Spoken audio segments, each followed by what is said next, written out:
News First, Newsline with Faraz Shaukat Ali on TV1. And a very good evening to you and a warm welcome to Newsline. My guest this evening is Mr. Nalaka Gunawardene, who is a science writer and also a journalist. And he is nowadays, with a lot of experience, an independent media analyst. Very good evening to you, Mr. Gunawardene. Welcome to Newsline. Good evening, Faraz. Good evening. Now, Sri Lanka, the people who sort of watch these things, they're up in arms about a couple of matters. One is the anti-terrorist bill, and the other is this online safety bill. So, Nalaka, does Sri Lanka need an online safety bill? Sri Lanka needs to ensure online safety for all people who use the internet, who use digital devices. No argument. But the online safety bill, in my view, is totally the wrong response to a real problem. And what is the real problem? The real problem is when so many millions, billions enter and move around online in virtual space, a relative few, misuse that space, misuse those technologies fraudulently, for abuse, for harassment and so on. These are well documented, and these have been increasing as the user base also increases in number. So, we need to do something, we need to respond to ensure that the web is a safe place for everyone who goes there. Okay, so what do you say then what is the government doing wrong in terms of this bill? Right. So, the online safety bill says that it wants to create or ensure online safety. But when we look at it, what it does is actually it tries to undermine and restrict freedom of expression that has been guaranteed by our constitution under Article 14. And it also tries to create a whole new entity called the Online Safety Commission, which will take away some of the judicial powers and vest those powers in the hands of 5 individuals who are going to be deciding what's true or false for all 22 million citizens in Sri Lanka. That's at the heart of this bill, and that's the problem with it. 5 men and women chosen by the executive president will have the authority, the monopoly over what's true and false. So that sounds terribly 5-sided or one-sided, because who are these? Absolutely. Who are these Absolutely. to discuss what the truth or not is? I mean, that at the end of the day, that should be down to some sort of judicial process.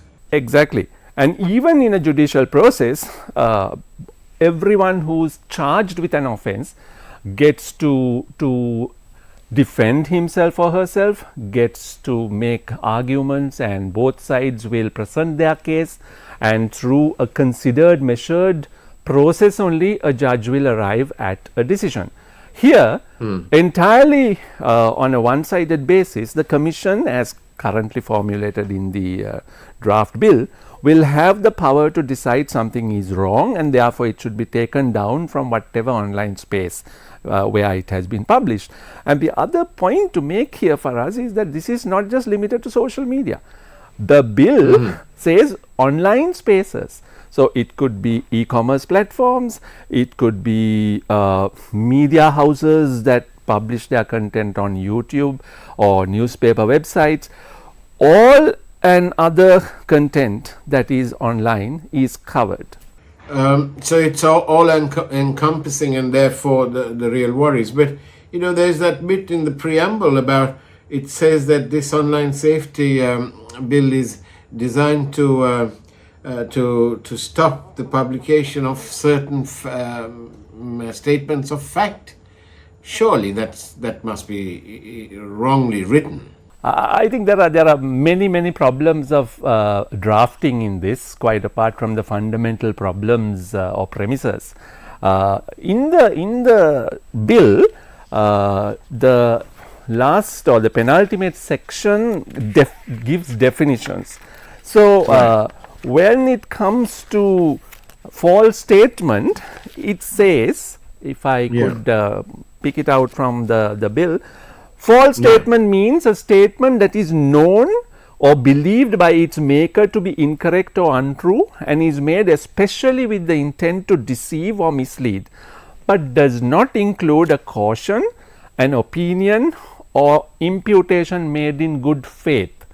This is the definition. Who decides if a statement was made in good faith or not? We don't know. Maybe it's that 5% commission.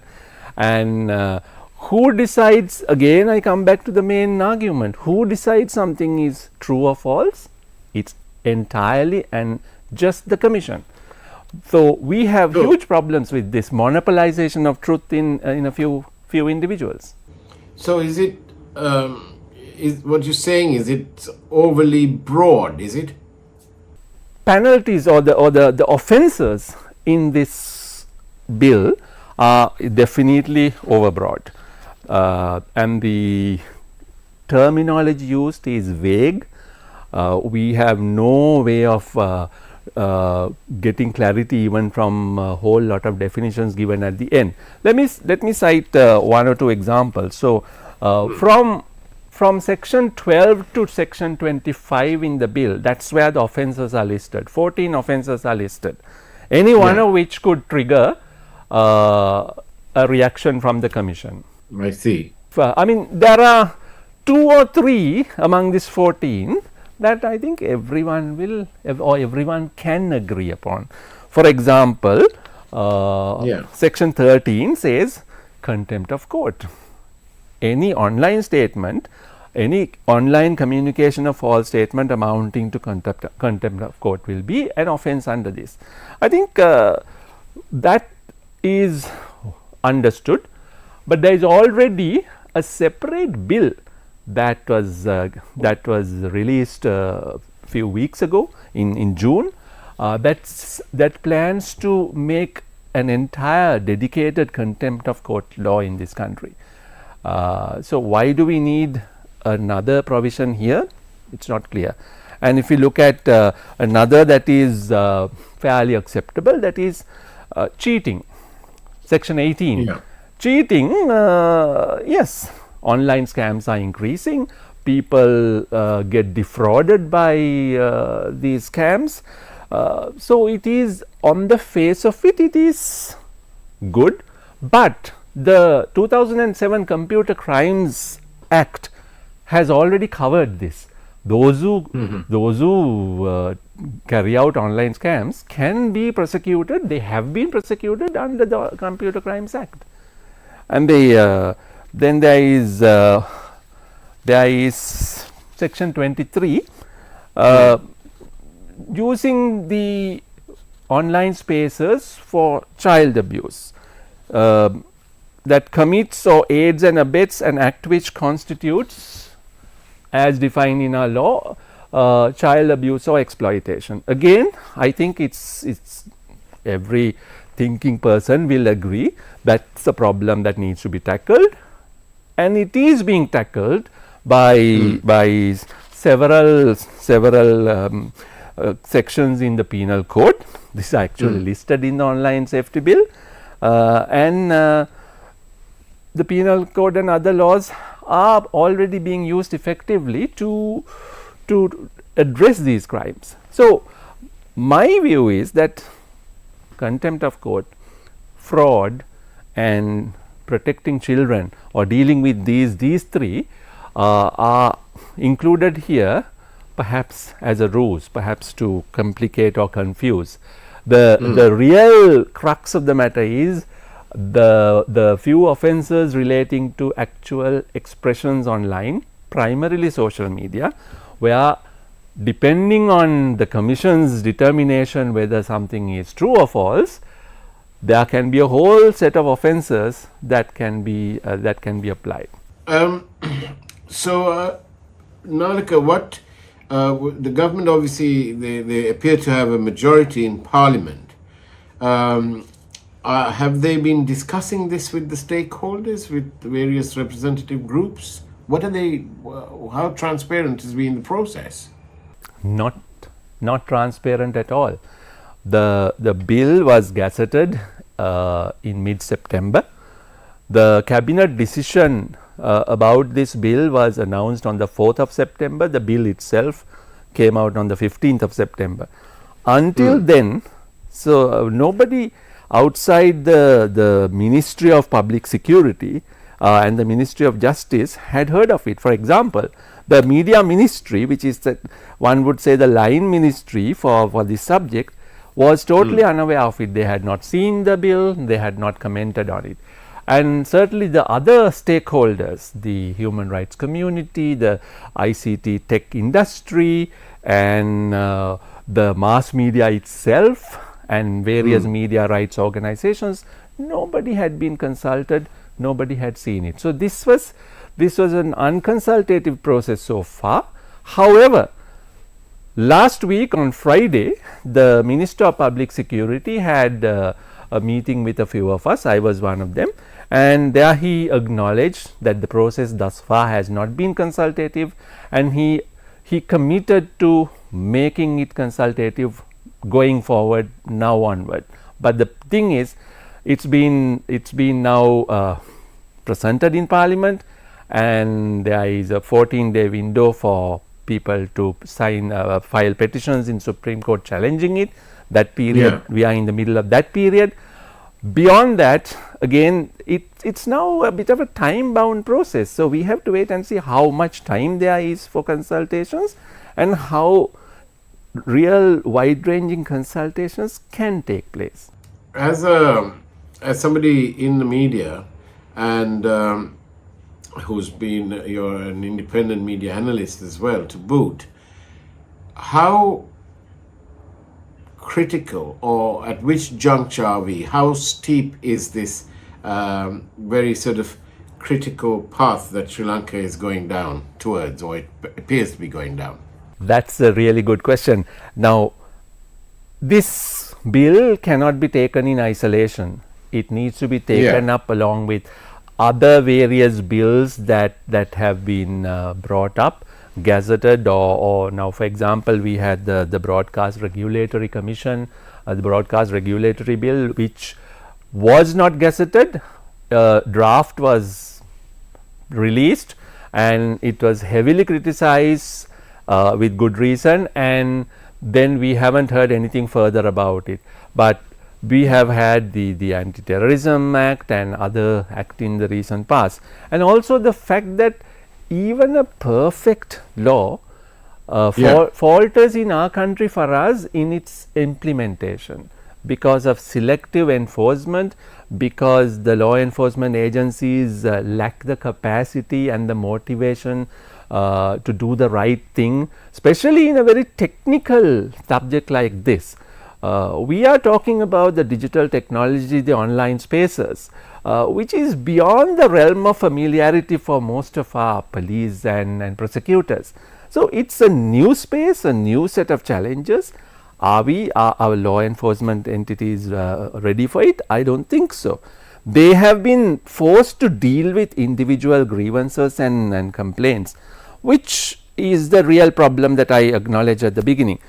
But they've also been turning to existing laws of the country, including provisions of the Penal Code, for doing that.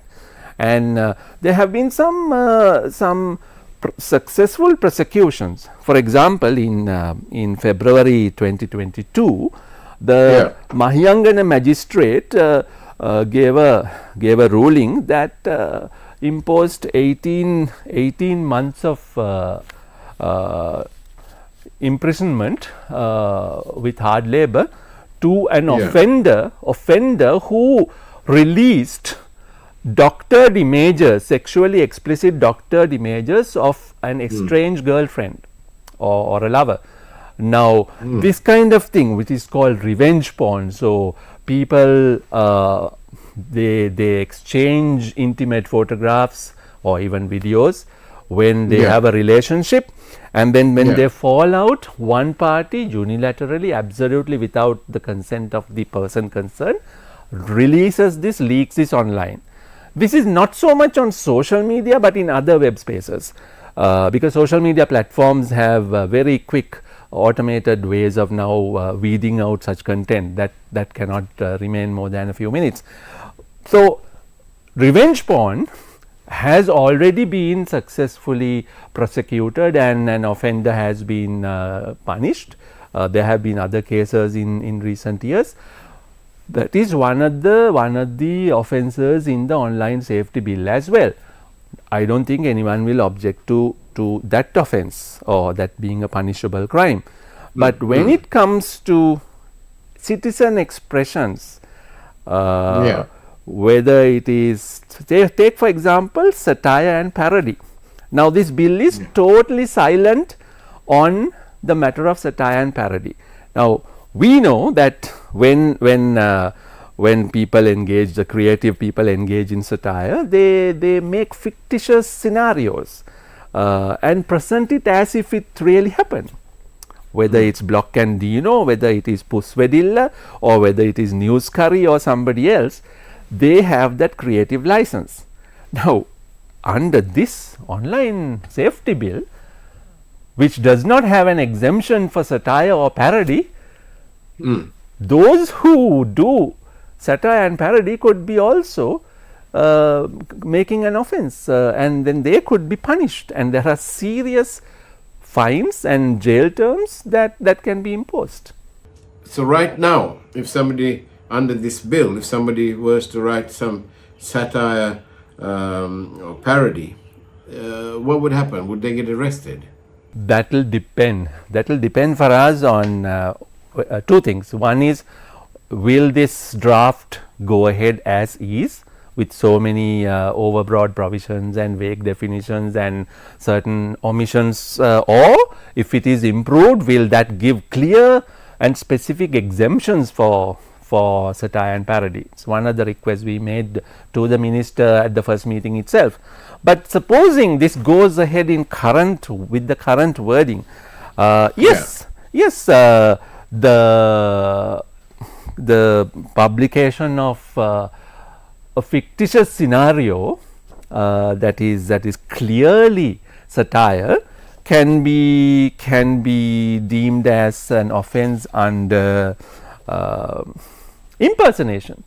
For example, pretending to be some other person, which is mentioned in the bill.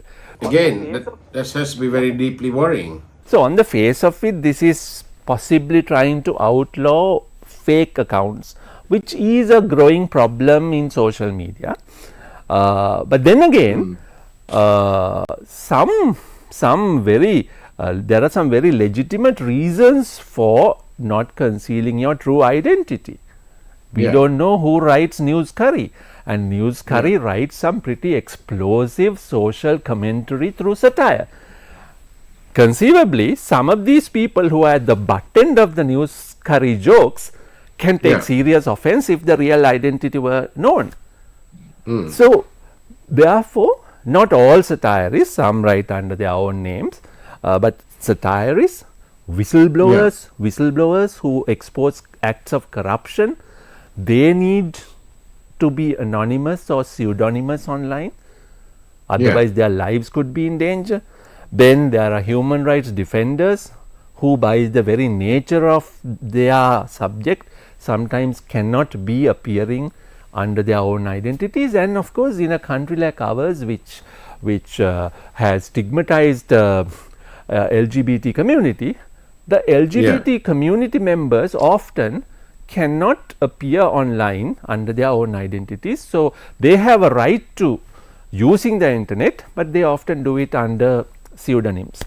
So, all these are ignored by insisting that everyone must only appear online under their true single identity. So, satirists could be in trouble. Maybe the two of us could be in trouble as well, because we may be criticizing the government, and that's not, sometimes they don't like it, do they? Yeah, so again, it's not clear, because they say somewhere that opinions in good faith are not an offense. But then the key words are in good faith. So if somebody were to say that you and I are having a public conversation and that we did so with malicious intent, we'll have to prove otherwise, or it will be impossible to prove that we had done it in good faith, because after all, who can creep inside anybody's mind and determine the real intent? So this is unenforceable at one level because of such provisions.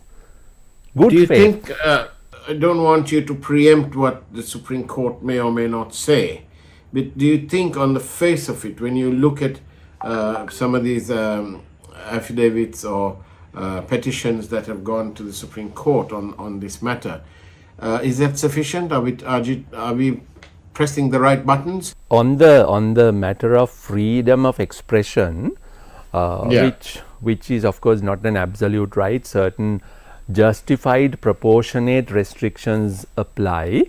The Constitution itself has stipulated those, but on freedom of expression, this, in the view of many like myself, restricts disproportionately, restricts unreasonably. So in a country at this point in time, with elections coming up in the next year or two, we need the widest possible range of speech rights or the right to free expression and not have any unfair restrictions. And this is vital at any given time, but especially when we have to discuss the merits and demerits of our politicians and our political system. So I'm hopeful that on free speech grounds, on the very clear restrictions, unfair restrictions on freedom of expression that the online safety bill has in its current formulation, the learned judges, the justices will find this unacceptable in its current form, but of course we can't preempt it. The other point I want to highlight for us is there are 3 sections in this bill. Section 15 says 3 sections that concern religion, which is a very sensitive subject for many Sri Lankans. So section 15 says disturbing a religious assembly or a gathering through something that is unlawful, disinformation or untrue. The next section 16 is wounding religious feelings of a person through a falsehood, and the 17th section is outraging religious feelings of a class of persons, again through a false statement. So disturbing a religious assembly, wounding religious feelings of a person, and outraging religious feelings of a class of persons. Now these 3 taken together, some have argued, some like Tisarani Gunasekara have argued that they are effectively a blasphemy law, which this country does not have explicitly, but these 3, if they go ahead, it will be impossible to discuss or critique anything to do with religions, because somebody can take offense, somebody can say it hurt or wounded their feelings, outraged their feelings, religious feelings. Therefore, any public discussion or even a private discussion online to do with religions will effectively be impossible. Is that the kind of society we want? I see. Thank you very much for your questions, which somebody sent some days ago. But I'd like to ask you that question. What happens, it says here, what happens when there's a Facebook post or a YouTube posting in which the information is blatantly wrong? What happens then? If it is affecting national security, public health or public order, there are certain areas where freedom of expression is justifiably restricted, and if on those grounds, on those macro grounds, a falsehood has been uttered, then under the, I mean, I'm not a lawyer, but speaking to legal professionals, what I gather is that under existing laws of the land, falsehoods can be dealt with. Rumors, unsubstantiated claims can all be dealt with, whether online or offline. Is there a grave danger that all our desires to be free and be able to discuss and fix the world's problems, sat with your friends and so on, could this online safety bill, and if you share it online, your thoughts and processes and so on, will that become gravely risk taking on the part of these innocents who've been talking about it? Yeah, so the bill as currently drafted could have an ongoing chilling effect on everyone who chooses to make any comment, share a post, or even like or dislike or react to something that they see online. Because in other countries where similar laws have been introduced, people have been charged, prosecuted, and even jailed for as simple acts as liking a post or a comment where there was something very controversial. So by association, people can be charged. So this is, as you say, this is going to get everyone very concerned. There will be a lot of self-censoring of online expression, and maybe that is the intended effect, the ongoing chilling effect on citizen expressions, because everyone will play safe, and the necessary critiquing, challenging of authority, and the critiquing and ridiculing of public figures may be vastly reduced, and in an election year to vote. Well, thank you very much, Mr. Nalaka Gunawardene. Thank you very much for being on the program. But as I leave you, I suppose the people of Sri Lanka, resilient as we all are, will certainly not take this lying down. And as we speak, I suppose people are already petitioning the Supreme Court, and we wait with grave trepidation and hope that the Supreme Court, at least, they will put matters right and put these people in their place. Thank you very much, Mr.